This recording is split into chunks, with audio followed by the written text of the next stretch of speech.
So welcome everyone to the October 22nd, 2021 lecture in the History Bites series arranged by Amherst Historical Society with technical assistance from Amherst Media. My name is George Naughton from the Amherst Historical Society, and today our guest is Mr. Joe Larson, who's already talked to us about being a fence viewer of Pelham. And now he's going to talk about the town of Pelham. As you may know, the town of Pelham, Massachusetts, was first settled in 1738, mostly by Presbyterians. It was officially incorporated in 1743, so it's older than Amherst by 16 years. It may be best known as the home of Daniel Shays, who was the Revolutionary War captain, who gave his name to Shays Rebellion in 1786. In 1822, the town of Prescott split off from Pelham, but in 1938, it was submerged by the waters of the Quabbin Reservoir. In the later 19th century, Pelham's western slopes were the home of the Montague Fly Rod Factory and of the Orient Springs Health Spa, which had a trolley line. It was at the end of a trolley line running up from Amherst. In the 21st century, Pelham holds the distinction of having the oldest town hall continuously in use in the United States. So today, please welcome Mr. Joe Larson. Thank you very much for inviting me. You have given a good skeleton description of Pelham, and I will be proceeding along that calendar. The Pelham was first settled by a group of Presbyterians, unlike the usual, where sort of Pilgrim or Congregationalists settled. And they had came from New Hampshire and had gone to Worcester and were building a church or a meeting house. And the locals objected to that and tried to burn it down. So they saw an opportunity when land became available in this area to settle here. And the settlement period lasted for about 6 years. And they referred to the area as Lisburn. And they petitioned in 1743 to the English governor to establish a town named Lisburn.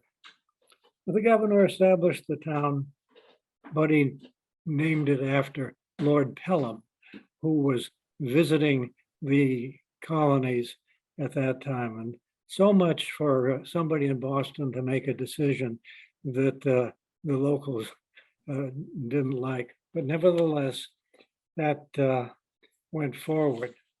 In the process of creating a town out of a settlement, what is now our town hall and meeting house up at the top of Pelham Hill. It was finished in 1743. And it served a dual purpose, as most of these early structures did in New England towns. It was a meeting house for religious purposes, and it also was the official location for the government of Pelham. The fact that it was established in 1743 means that Pelham can claim to have the oldest meeting house in the United States in continuous use. We had a problem number of years ago when the building couldn't hold the whole town meeting attendees, at least not on one floor.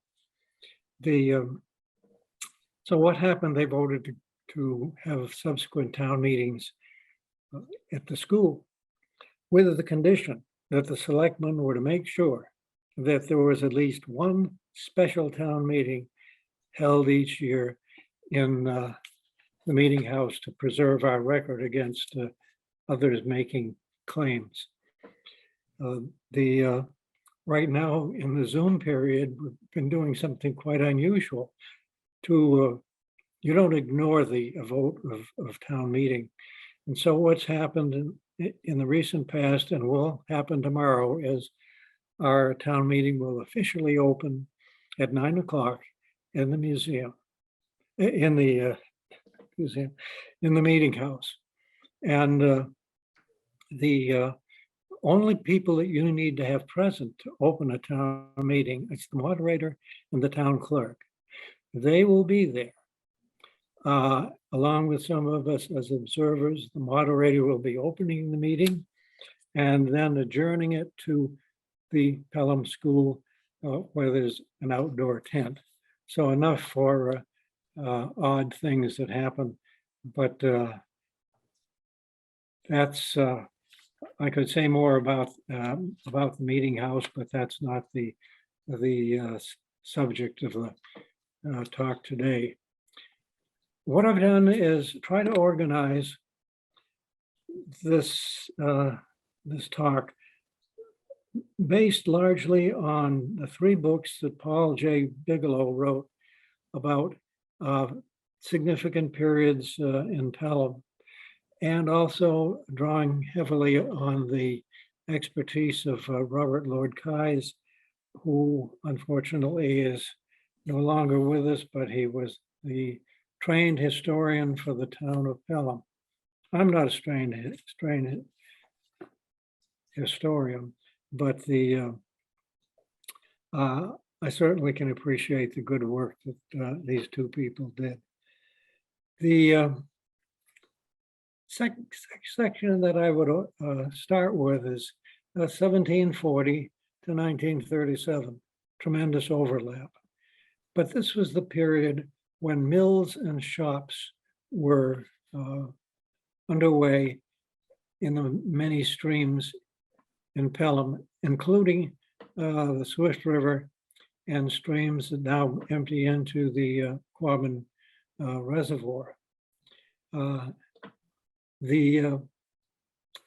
period goes 197 years, so it's not so long ago that mills and shops were a main feature of the town. And George's introduction, he noticed that we had the Montague Rod and Reel factory here, which made fly rods.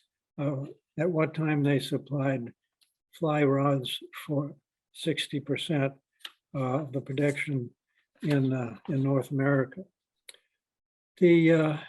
During that period, however, there were a number of things that went on. The town was faced, before it was established, with the French and Indian War. About 60 men and officers fought as part of the British war with France, that at the time owned what's Canada. And the Revolutionary War, 1776, 35 men and officers participated in that. It is said that when the Battle of Concord and Lexington started, you could hear the sounds up on Pelham Hill, which indicates how much garbage in terms of sound today that keeps us from hearing that far. The War of 1863 was a sort of a trade battle between the British and the US. I don't know how many people participated, but there's at least one headstone in Pelham honoring a Pelham man who served on the Chesapeake, a American ship, which was captured and sunk off of Boston. And so we know we have one person at least.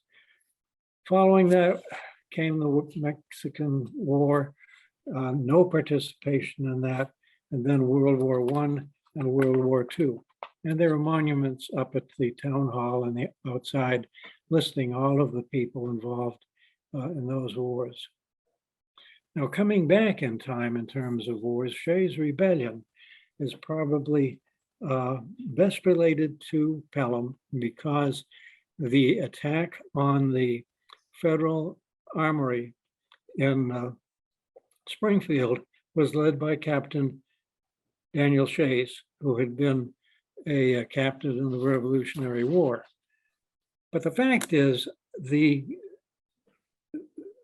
problem that led to this was shared by small towns across all of Massachusetts and to some small degree, southern Connecticut and New Hampshire.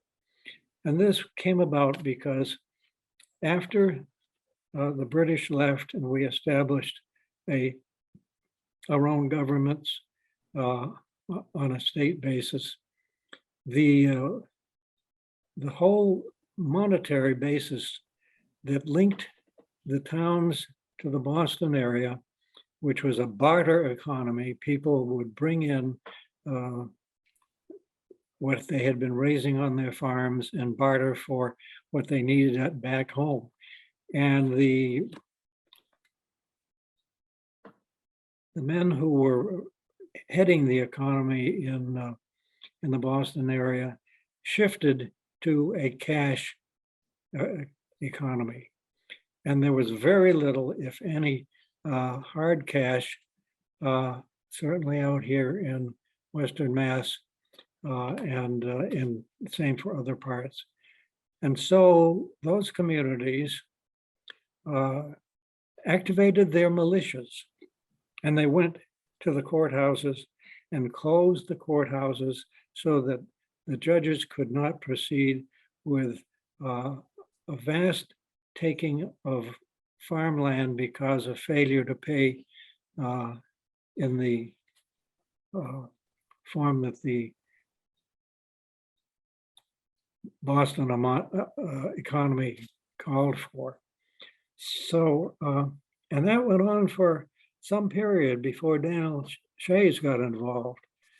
And the whole thing got named for him because he agreed in what turned out to be the last year of Shays Rebellion to lead the effort to take over the armory at Springfield with the objective of taking the arms and marching on Boston. The legislature was also involved in this. They would not take any consideration about the far-flung rural communities in terms of when they met. So they would meet in the wintertime when it was impossible for people to make it to Boston. And they regularly passed legislation that was opposed by the rural communities. Even today, we see some of that going on. But the decision to make the meeting, the attack on Springfield was what brought the end to what was called Shays Rebellion. The attack at Springfield failed, partly to poor organization, communication between people from the Hampden County area and those further north. The best books about this, there are three of them that I would recommend, actually two. If you'd like to read about Shays Rebellion in the form of a novel, Walter Dyer, who was an author and resident of Pelham in 1931, wrote the book called Sprigs of Hemlock. And that title has been copied by many other people who have written. There must be maybe 5 or 6 other books. But the very best one, if you're really interested in what the details, was written by Leo Richards, a faculty member at UMass. His book is titled Shays Rebellion, The Last Battle of the American Revolution. A lot of detail in there that doesn't occur in any of the preceding books, right down to who were the actual participants from each town and what happened to them after the battle was over.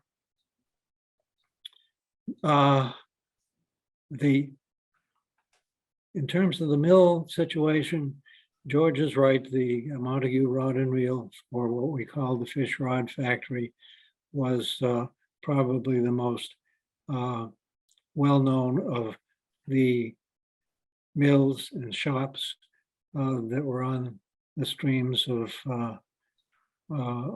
Pelham, including Pelham boundary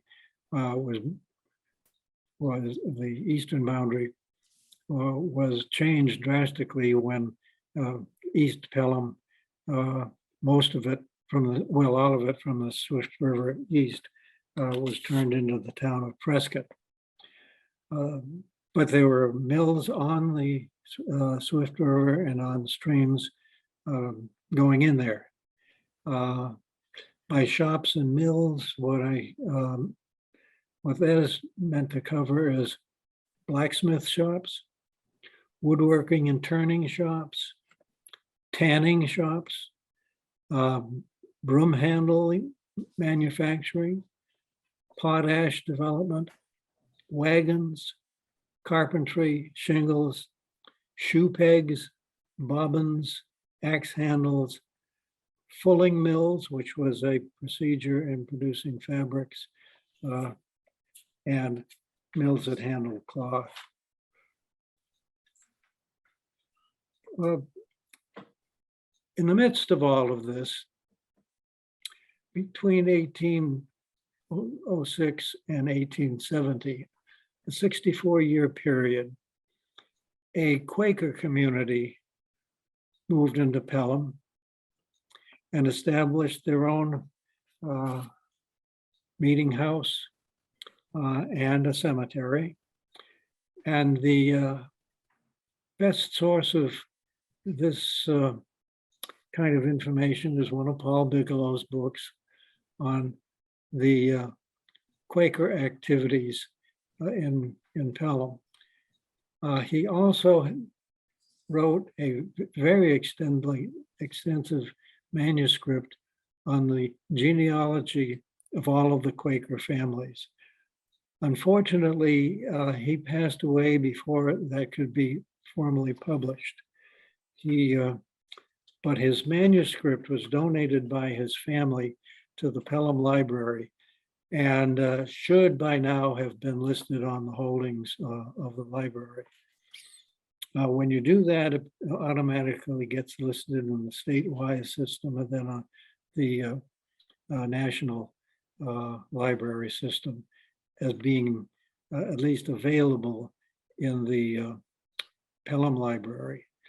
They may at some point have it put in digital form and make the whole text available. Now, when the Quaker community dissolved, they sold their land, which is land that's across Amherst Road, across from the reservoir. That was the land where they built their meeting house. And off in one corner of it, they had a cemetery. A rather unusual cemetery in that the Quakers did not believe in putting headstones on their graves, even to the extent where some people who wanted to honor a young man who had become a doctor and then unfortunately died, and they put in a very nice statue at his grave, which the Quakers proceeded to tear down or take down. At least they didn't destroy it and take it off their property. It was finally moved to a Pelham, down Pelham Cemetery.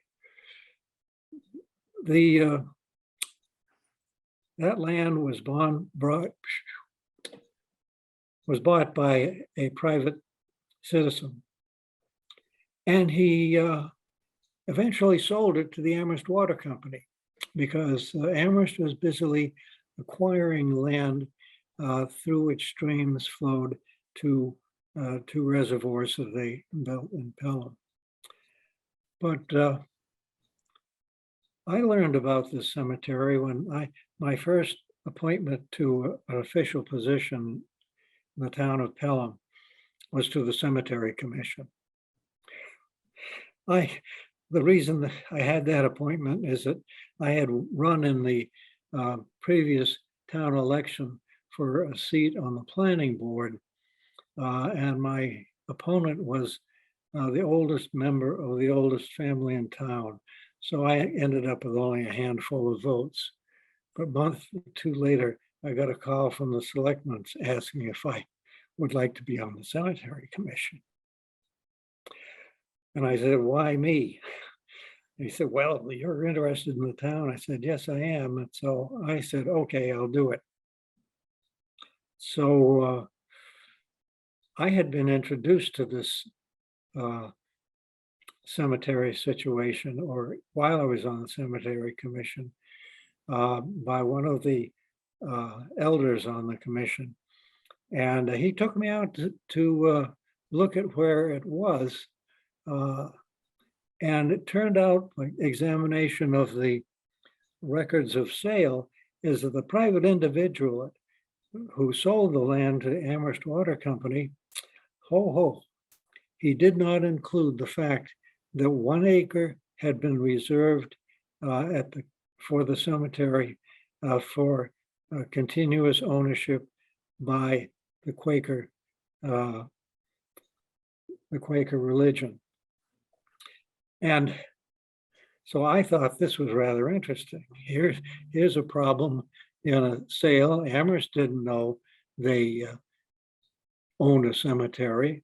In fact, they went through it planting trees for the watershed, but my friend on the Cemetery Commission and his friends would periodically go up there and cut out and remove the trees because they knew the cemetery was there. And so Paul Bigelow moved in next to my house, and his was a Quaker family. And I went over to Paul. I said, Paul, here's something very interesting. Quakers actually own the cemetery here in Pelham, and Amherst doesn't know they own it. So Paul got to connection with Jim Smith in Amherst, who was the town engineer. And Jim came out, camped out on the site for overnight weekend, and surveyed formally the 1 acre that represented the cemetery. You could still see where there were stones at the head and foot of many of the graves, but they were all stones that only, they were buried with only the top showing on the landscape with no indication whose grave this was. So then they proceeded to follow this up. Amherst Water Company said, okay, we don't own it. Who owns it? It was owned by the Quaker organization, if you will. But Paul had to do some research to find out which of the Quaker meetings in Massachusetts was the actual owner of this property. And he had to trace the Quaker lineage from an organized meeting in New Hampshire, which had been the umbrella that covered Pelham at that time. But that organization had been closed as well. So Paul traced it back to the Quaker organization in Worcester, which was and is today still operational. They didn't know they owned the cemetery.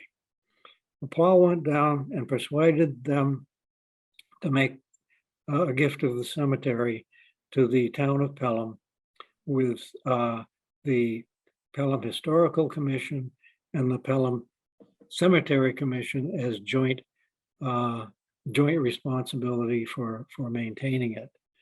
Now that's a long diversion from Pelham in its entirety, but it's a real example of the things that you can find if you start getting into the history of towns and their land. The next period, which was overlapped with the previous ones from 1920 to 1900, was Pelham's stone quarry industry. Pelham stone is pretty unusual because what's called the Pelham Dome, the high elevation that runs along 202 and the old center of the town of Pelham, was created by continental drift. The continental portions of the earth that move around in a very slow period created this uplift, and no one is really sure how this happened. It's presumed this is the way it happened when the drift collided with North America, but nevertheless they call that area that extends north and south of Pelham itself to put an official name as the Pelham Dome on it. Now, cutting stone was an early activity of the settlers. The settlers were allocated land by the proprietors who had pulled together the town of Pelham by purchasing the area from a rich man in Northampton. But cutting stone started off right away, even before the formation of the town itself. And these early uses were foundations for homes, lintels, window caps, hitching posts, fence posts, and dams. And there were many dams on the streams of Pelham that provided the basis for the mills and shops. There's a long story of the use of that Pelham stone, starting in 1820. Pelham stone was used in the construction of Amherst College's South College building. 1822, Amherst College built what was called Middle College building, Pelham stone. 1826, North College was created in Amherst. 1828, College Hall was built. 1850, Pelham finally was using the stone for a significant structure here outside of the dams. 1850 saw the construction of a stone bridge across Amethyst Brook, which is now, and the road is now known as North Valley Road. That bridge was replaced, sometime in the 1970s. But you can still see the pillars. If you want to get out of your car and walk down through the woods, the pillars that held up that bridge. 1853, Amherst College built Morgan Hall. 1959, they built Barrett Hall. And so Pelham helped Amherst College to become what it is today two ways. One was Amherst College had run into really serious financial difficulty. And a resident of Pelham who was reasonably wealthy made a major donation to essentially save Amherst College fiscal situation. And then Pelham contributed all of the stone to the actual construction.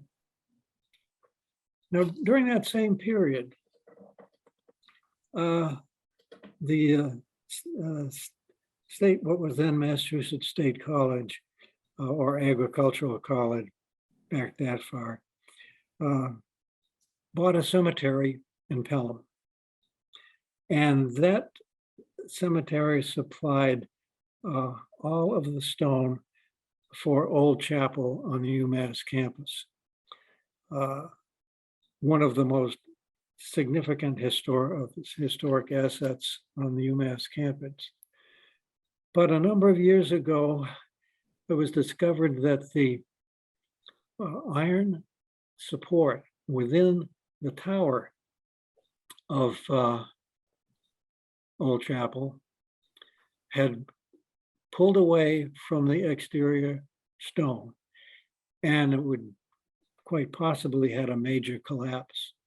So they closed the chapel, and a number of years after that, decided they would do a major restoration.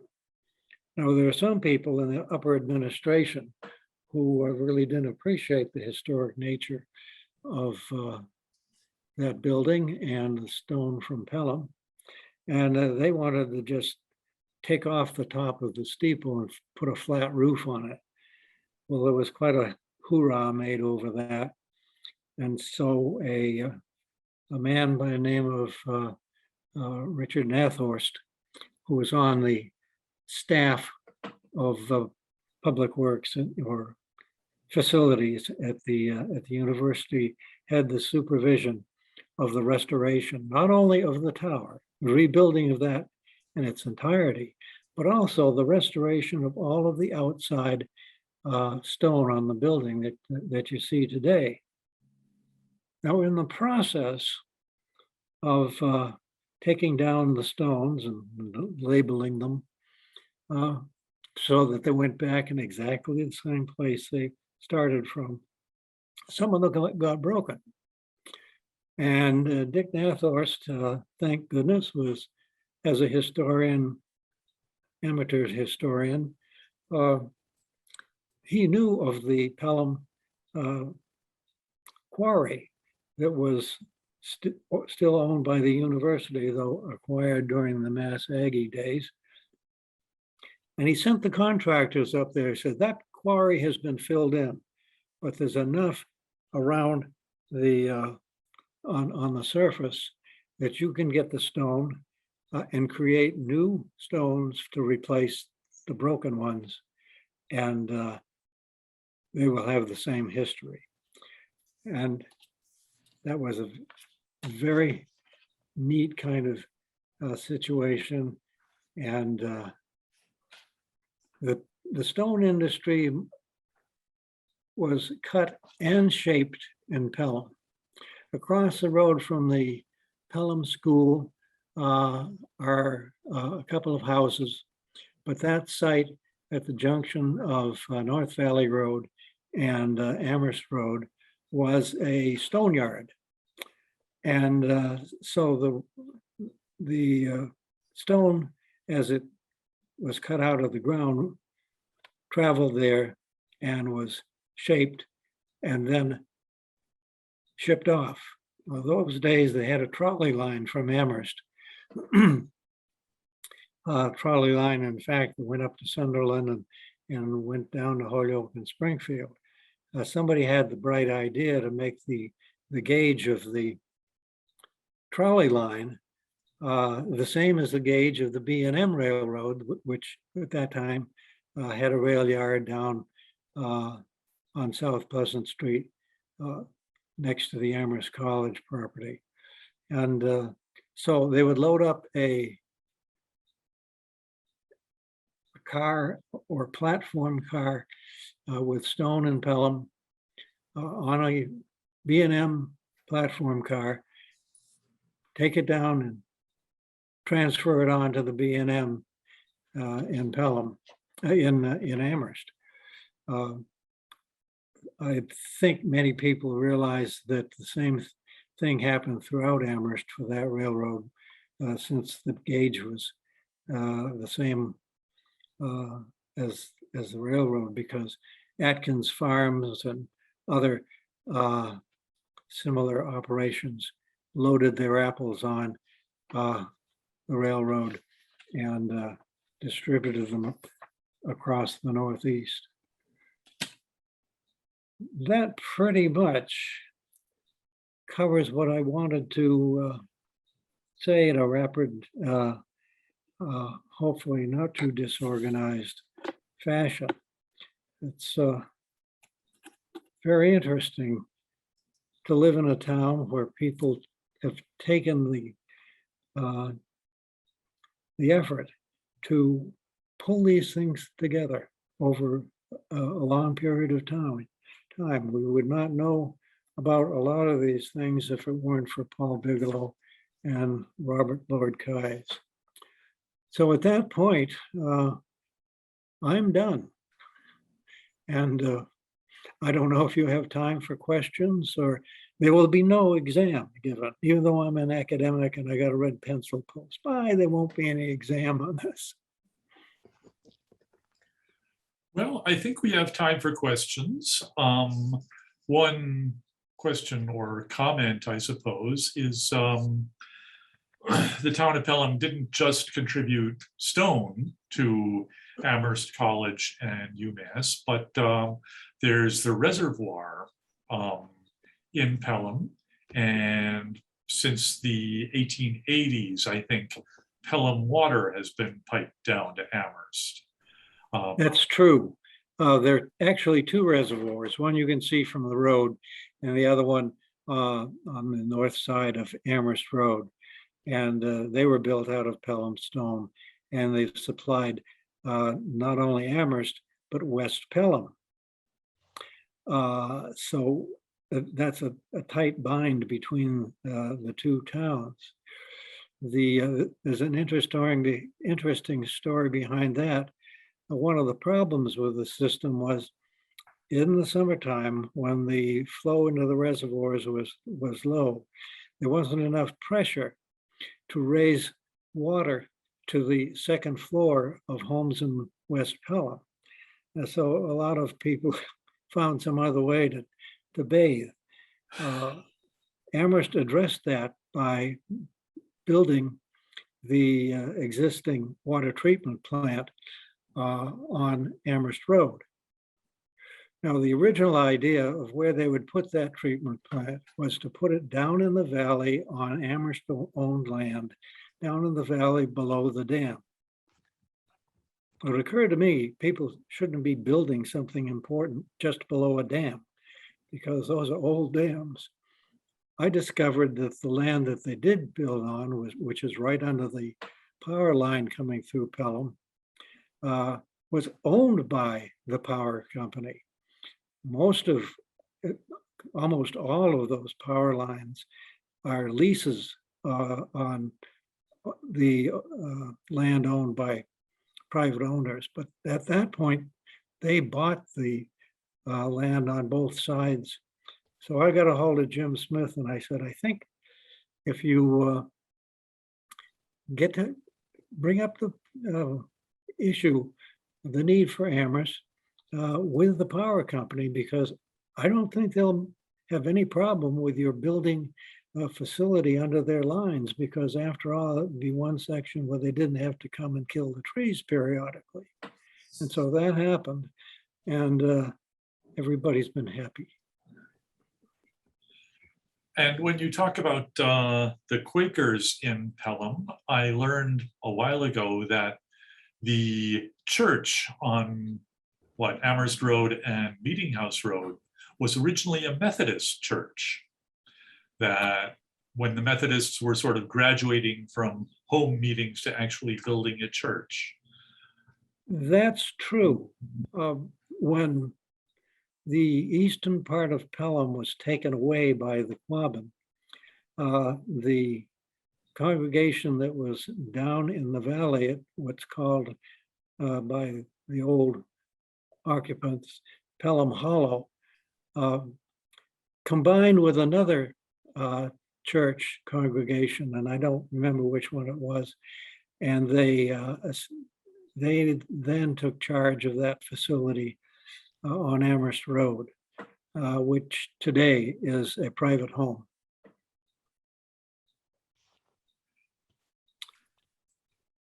Yes, question. Yeah, but that church wasn't built post Quabbin, right? It was No. already there? No, it was already there, and I believe that it was a Methodist church. When the three congregations got together, they changed the name so that it wouldn't seem to be favoring one congregation over another. To me, this whole thing has been fascinating. I've been trying to learn something about the mills because I got interested in the whole Buffum Brook, Amethyst Brook area that we can walk through nowadays. Mm-hmm. But I knew nothing about, I knew there were quarries that produced stone, but that was the extent of that. And I certainly didn't know anything about the religious groups. So thank you. Paul Bigelow's book on the quarry industry in Pelham is a good place to look. And then their Parmenter's History of Pelham, really the very first one ever written and been out of print for a long time, is now available at no cost on electronically. All you have to do is put in CO Parmenter and up comes that. And if you have enough paper in your printer, you can download it and get the whole picture. I think it's also available in print on demand if you want to pay someone else to use a lot of paper. Oh, yes. When you They talk used to have a about, very high price on them.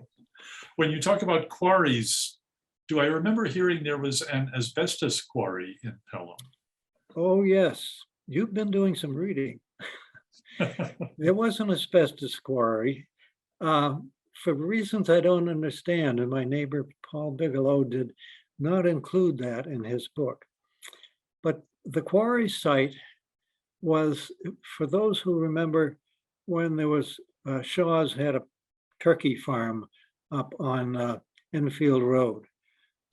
Actually, it was Gulf Road, the Gulf Road that extends out from Enfield Road. They owned land right up the hillside, and that was the site of the quarry. You still, if you know how to get there, can see how they had taken the asbestos out of the face of the land. This wasn't a terribly deep quarry, and you can still find some pieces of asbestos on the ground. The property where the quarry is still owned by the people who bought the Shaw farm. Are there any stories about where the asbestos was shipped to, what it got? Very little, very little. You can see some old,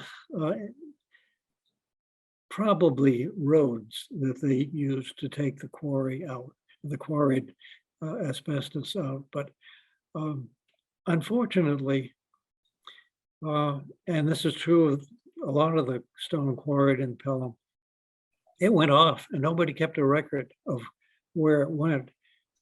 We do know that it went to Boston, and some people believe that it went further south to New York, but there are apparently no records kept.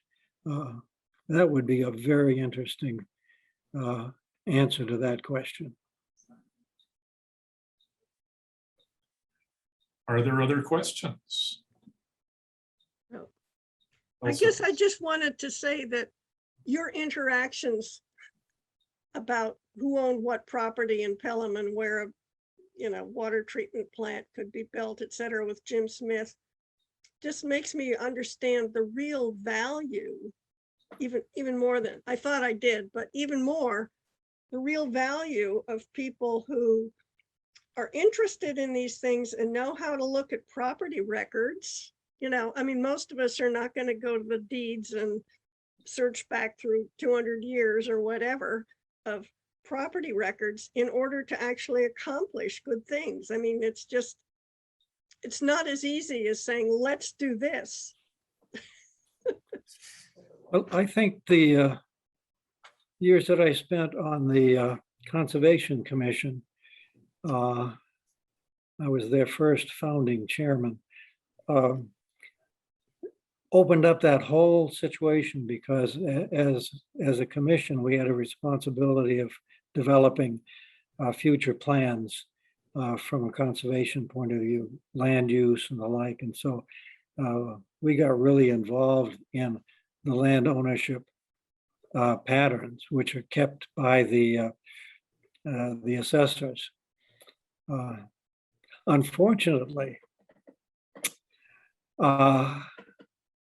even though the state gave small towns money for creating property maps and putting them on file in Boston, they never gave them enough money to get accurate maps that were bought and sold in the days when you didn't have to have a map.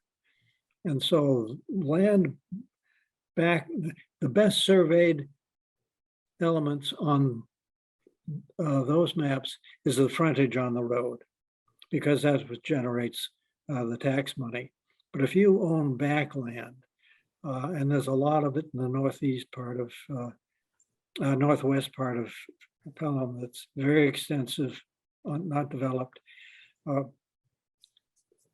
you can't really tell what you own unless you hire a surveyor.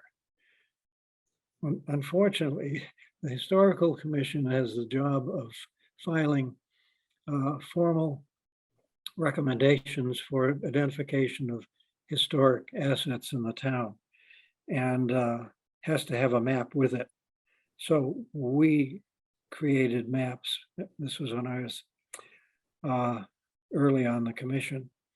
We created maps by taking the road maps and locating physically where the house is, and then sometimes giving the USGS coordinates. But certainly it was useful for being able to determine which house as we're talking about. There are about 134 when we get done with the inventory in houses in Pelham. Unfortunately, the State Historical Commission now requires that any map sent in accompanying these property and house documentations, that it has to be at the same level of accuracy as the formal maps of the digital maps that are being produced for most of the state. And our maps, our assessors' maps, when laid over those, show very different lines. And it's been a bit disturbing, because we want to be in line with the state.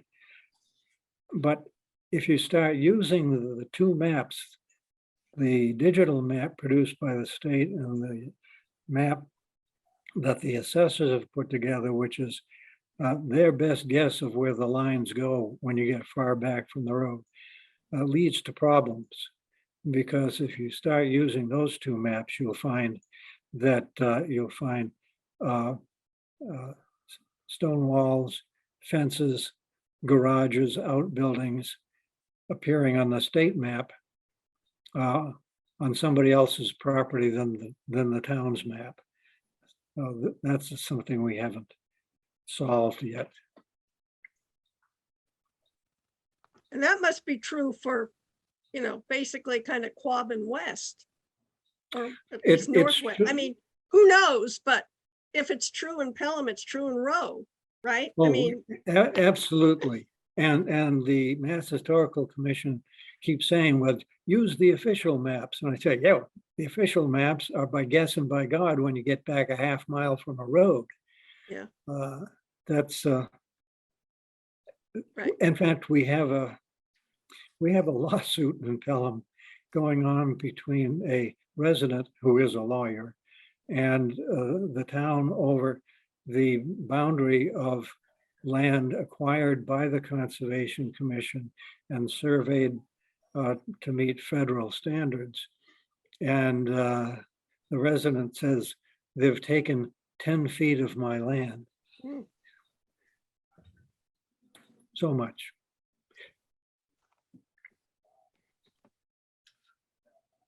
Okay. Other questions? I want to say hi to Larry. Hearing your stories. And Paul Bigelow was on that commission. Yes. And I remember him talking about the Quaker cemetery. And did you, I couldn't quite tell. Can you still identify where that cemetery is? Is there any? Yes, if you drive up Amherst Road and come to where you can see the dam of the reservoir on your right, proceed then a relatively short distance where an old roadway comes out of the reservoir property on the right, and on the left, there is a small parking area with a very deep V'd trail going up the landscape. And you take that trail to the top, keep going straight, and you come to a point where the trail goes left and the trail goes right. Follow the trail on the right, relatively short distance, and you then come into the corner of that cemetery. You have to take a little trail in there. None of this is very well marked. Probably because people were concerned about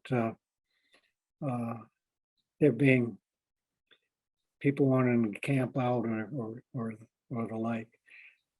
And the Quaker meeting that's now up in, I think it's up in Shrewsbury. Well, up on. Leverett.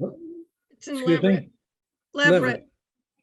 Yeah, they are aware of it. They have an interest, and there was a big Quaker meeting on the campus a number of years ago, and Roger Conant from Pelham organized a group of teenagers that from the families that came to the big meeting, and they went out and they cleared brush and leaves and the like off of the cemetery, and then create a little pamphlet that they had to pass out, and they put a little box up on a tree full of the pamphlets.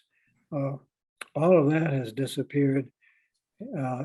Probably it should be redone, but the Quakers in Leverett know about that cemetery.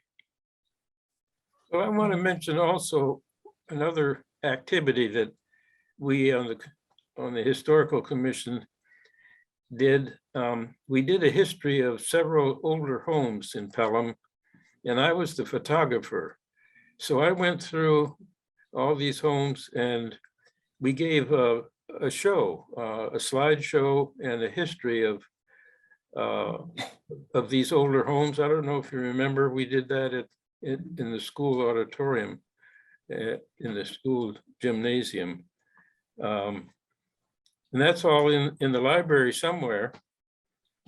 And as a photographer, another activity I had, I got permission from the school principal and spent a day going into the classes in the elementary school, taking photographs of these kids up close, and then gave us a slide presentation, and the kids went wild seeing themselves on the screen.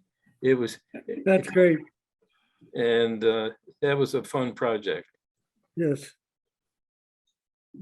Well, the Pelham Historical Society actually was the leader in establishing the Historical Commission.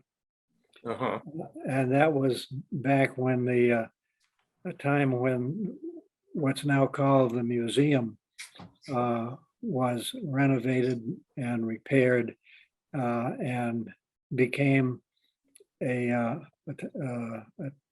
well, it was a town property, but the Historical Society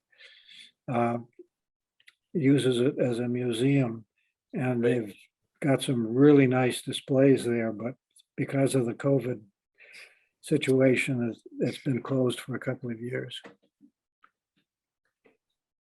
Well, thank you, Joe. Haven't seen you for a long time. No, we aren't traveling on the same paths. Okay. Are we waving goodbye now? All right. Thanks, Joe. Larry and Thank Joe, you, should- George, for the you invitation. should have lunch, the two of you. Thank you very much. Yes, thanks a lot.